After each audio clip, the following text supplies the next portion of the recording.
आत्मीय भाइयों एवं बहनों, हम आपको पढ़कर सुना रहे थे छात्र वर्ग में नशे की दुष्प्रवृत्तियां। पृष्ठ 28 से आइए सुनते हैं। यह छूत का रोग देश देशांतरों की सीमाएं लांघता हुआ विश्वव्यापी बनता जा रहा है। नई पीढ़ी पर किसी भी देश का भविष्य निर्भर रहता है। जिस देश को इस वर्ग के बहुसंख्यक लोग दुर्व्यसनों के शिकार हैं, जिस देश में उसकी प्रगति संदिग्ध है, इस प्रकार के दुर्दशाग्रस्त समुदाय का भविष्य अंधकारमय ही समझा जा सकता है। जिनकी प्रतिभा बर्बाद हो गई, उन्हें अर्धमृत या अर्धविक्षिप्त स्तर का निकम्मा ही कहा जा सकता है। हेरोइनों की किस्में अमेरिका में अपने देश की अपेक्षा कुछ पहले ही पहुंच चुकी हैं। धनियों पर दुर्व्यसनों का आक्रमण पहले होने की बात में कुछ आश्चर्य की बात भी नहीं है। यह वह देश समय रहते चौकन्ना हो गया और रोकथाम के लिए कड़े कानून बनाए। वहाँ इस स्तर के नशों का व्यापार करने वालों के विरुद्ध बने कानूनों में जेल जुर्माने के अतिरिक्त यह प्राविधान भी है कि उनकी सारी संपत्ति जब्त कर ली जाए। इतना ही नहीं, उनके मुकदमों की पैरवी करने वालों की फीस जब्त करने तक की व्यवस्था है। इतने पर भी देशों में लुक छिप कर यह विनाशक्रम चलता ही रहता है। अंकुश एक सीमा तक ही कारगर सिद्ध हुआ। अपने देश में इन वस्तुओं की तस्करी करने वालों की पकड़ धकड़ और लाखों के माल की जब्ती के समाचार मिलते रहते हैं। इससे प्रतीत होता है कि जो पकड़ में नहीं आता वह व्यवसाय कितना बड़ा होना चाहिए और उसके सेवन से कितने लोगों की प्रतिभा, तंदुरुस्ती, समझदारी तथा दक्षता नष्ट होनी चाहिए।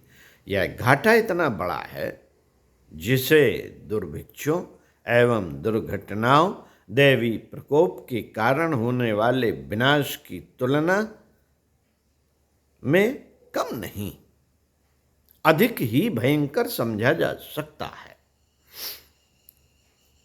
अपनी ही युवा पीढ़ी को बर्बादी के गर्त में ढकेलने वाले मौत के पागलपन के सौदागर अब अबोध बच्चों को भी अपने घेरे में लेने की कोशिश कर रहे हैं।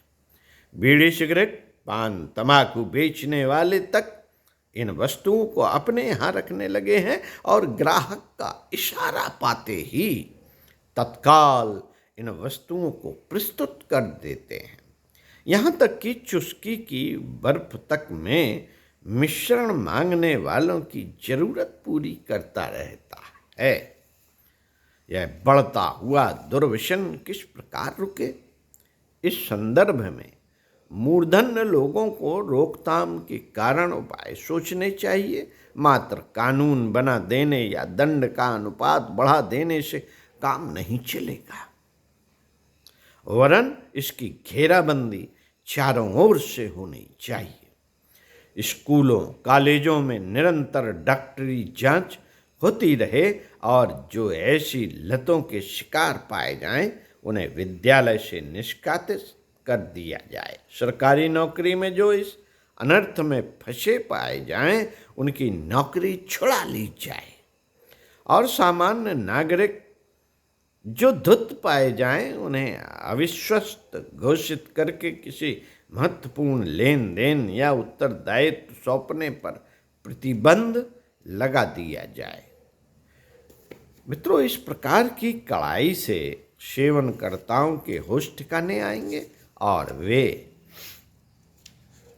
जीवित रहने के लिए इस कुटेव से बचने की कोशिश करेंगे। नशों की उपलब्धि सर्वसुलभ न रहने दी जाए।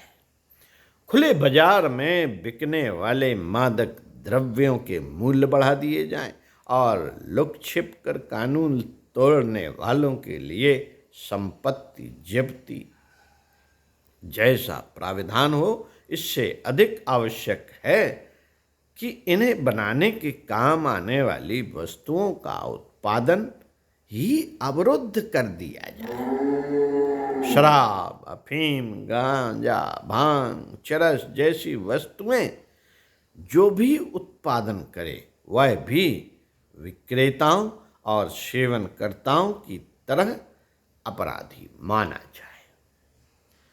माती साथियों, आजकल एक और लत लगी हुई है।